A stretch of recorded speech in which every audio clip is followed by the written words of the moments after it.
Hello mga ka-legit Davercats! Gaano nga ba katotoo ang balita na itong noontime show na ito ay naghahanap na ng bagong kakolab bilang kahati nga sa ilan sa mga gastusin dito po sa naturang show. Ano nga ba ang dahilan kung bakit sila po ay nilalayuan at nilalayasan ng ilang mga advertisers? So, panoorin po natin ang ilang mga video na ating pong na nagsasabi ng lahat ng mga impormasyon na ito. But before that, if you haven't subscribed yet to my YouTube channel, please don't forget to like, share, and subscribe at i-hit mo na rin ang notification bell for more showbiz updates. And please don't forget to hit all para ikaw ang unang-una makakapanood sa lahat ng ating mga updates. Bago tayo magsimula, of course, nais ko magpasalamat sa lahat ng mga legit viewers, subscribers, and legit Davercats po natin na nag-aabang sa lahat ng ating mga updates. Thank you so much. Panoorin po natin ang video ito. Hello mga ka-legit Davercats, another updates po tayo, no? Medyo seryosong bagay ito kasi meron pong isang radio station na parang meron siyang nasagap na balita. Sagap talaga, 'di ba? Patungkol po dun sa sa issue po ng mga advertisers. Parang ang title niya is Isko Moreno mag-isa na lang daw na binubuhat ang Eat Bulaga, The Baklitas ng Energy FM 106.7. Sila po ay merong 277,000 subscribers sa YouTube kung saan umi-air din sila sa radyo. At ito po ay kadalasan nagbibigay siya ng mga ganitong klase ng impormasyon na according to him, meron po siyang source sa loob, Pero syempre, bago yan, kung hindi ka pa nakasubscribe or nakapollow dito po sa ating channel, don't forget to like, share, and subscribe. At i-follow mo na rin ito pong ating Facebook page. Let's get ready! Ito na nga siya. Bakalay mo ba naman Isko Moreno? Oy! Ano ito kung kay Isko Moreno? Para bang napag-iisip ngayon at nakikita ng mga tao, nararamdaman na daw ng mga taga-Tape Incorporated na para bang si Isko Moreno ang isa sa main key kung bakit kumikita ang Eat Bulaga. Oh my goodness. O, diba? Kumbaga parang kung si Isko Moreno na lang, ano pang ginagawa ng ibang mga host, no? Sa dami po ng mga host na hinire nila dito sa Eat Bulaga, tapos ang kanilang declaration, si Isko na lang daw, kasi parang sinasabi nila na yung G sa Gedli na lang talaga yung inaabangan ng maraming mga netizen, Panoorin pa natin to. Bakit? Dahil nga si Isko Moreno na nga daw ngayon ang nag-aangkat or nag-aakyat ng pera para magpatuloy ang Eat Bulaga sa pagpapalabas. Oh my! Kasi para naman daw sa mga co-host ni Isko Moreno, maraming bad reviews. Bad reviews? Ano yung produkto? Nakakaloka. Maraming bad element. Bad element! Bad element! Hindi. May mga bad records kasi yung ibang mga co-host niya na inaayawan ng advertisers. Yan. Medyo hirap daw ang Tape Incorporated. Ayun yung isang bagay na hindi nila aaminin. Totoo yan, na talagang, kumbaga parang sinasabi nila, kasi kailangan po talaga maganda yung kanilang publicity sa mga advertisers. Kasi nga naman, di ba, usong-uso po ngayon sa ating pong bansa yung tinatawag na cancel culture. Kapag ikaw ay hindi maganda yung publicity mo sa public, yung imahe mo sa publiko, may pagkakataon na ika-cancel ka ika-cancel ka ng mga nanonood sa'yo, diba? So, yun yung isang bagay na talagang kung bakit, ito po, chika nila to, wala naman po pang, kasi according to Attorney Maggie Garduque and according to Paulo, wala naman daw katotohanan na nauubusan na sila na wala na silang advertisers, no? Wala daw katotohanan, nagko-cost cut sila, nagbabawas sila ng mga hosts kasi according to them na meron daw parang yung mga artista nila, yung mga talents o yung mga hosts po nila, may kanya-kanya na raw mga projects. Kaya po talagang hindi po sila nakakapasok araw-araw. Yun yung kanilang sinasabing defense mechanism nila. Doon po sa news na kumakalat na nagko-cost cutting sila. So, panoorin pa natin. na magpasok ng ilang mga produkto na mag-i-endorse sa kanilang programa. Oh my. Pero ngayon daw, kasi dahil nga syempre, sabihin na nga natin na minsan nahaluan ng intriga si Mayor Isko Moreno, pero mas siya daw ngayon ang inaay ng mga advertisers. Kung kaya't merong pumapasok na salapi sa kanilang istasyon. My Hindi God. istasyon yun, programa ang tawag doon. Okay, kinare ko na kagad yung sarili ko. Correct, tama. Diba? Pero yun na nga daw, diba? Na parang sabi nila, ay, so ibig sabihin, yung iba mga kasama niya, ano yun? Waldas, gano'n? Si Isko ang taga-angkat, may iba taga-Waldas. Kasi Yun ang issue ngayon. Kung si Isko Moreno na lang talaga yung nagiging dahilan, para magkaroon sila ng marami mga advertisers, ganon, parang parang display na lang pala yung iba, 'di ba? So, panoorin pa natin. wala naman tulong, ganun ba yun? So iba parang ang hirap naman doon. So kung all throughout, di ba, pagbabasihan natin yan, di ba, natin po, ay, paano na lang kung wala si Isko Moreno? Paano na lang kung lahat sila may bad records or may bad reviews na may Correct. Kevin? Bad reviews talaga. Nakakaloka. Paano kung ayaw talaga sa kanila ng advertisers? Correct. Eh di wala. Ngangis na. Mangis Kaya ka. siguro talaga, no, nagpapaano Mangista. na lang sila, alternate schedule na ng mga hosting. Kumaga parang MWF at TTHS na nga daw. Pero wala pa namang konfirmasyon kung matutuloy nga yan. Since ngayon, diba, huling biyernes para sa buwan ng Setyembre, next week, October na tayo. Diba? Ano nang magaganap sa kanila, hindi ba? Kaya dapat magpasalamat sila, magpaka-nice sila kay Mayor Isko. Diba? Kaya siguro na lang, gano'n na lang nilalagaan, lalong-lalo na ng mga halos si Mayor Isko. Halos Paano si mo, Paolo, diba? Si Paolo daw, inaayawan daw ng mga advertisers. Yun. Yun ang chiko. Yun ang chika. Sabi daw, eto narinig lang natin to sa kanya. Siya po pinaka-source na siya ulihin nyo. According to them, na si Paulo daw ay inaayawan ng mga advertisers kasi nga daw sa bad publicity niya na hindi raw siya gusto ng mga advertisers at hirap na hirap kumuha ng advertisers ang mga halos host at ang Tape Incorporated dahil daw sa bad publicity. Panoorin pa natin.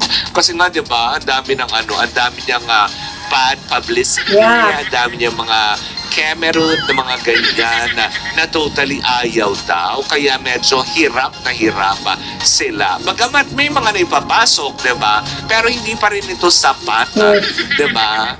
Si Paulo lang naman, taga-ano lang naman ito taga-yabang. Charot! Yabang! Meron silang 25 minutes sa commercial. Alam mo, totoo yan. Totoo yung sinasabi nitong si Baklitas na si Paulo po, parang siya yung nagiging spokesperson ng mga halos Jose. Parang siya yung tagapagsalita, di ba? Yung katungkol po dun sa cost cutting na yan. Nagsalita na naman siya eh.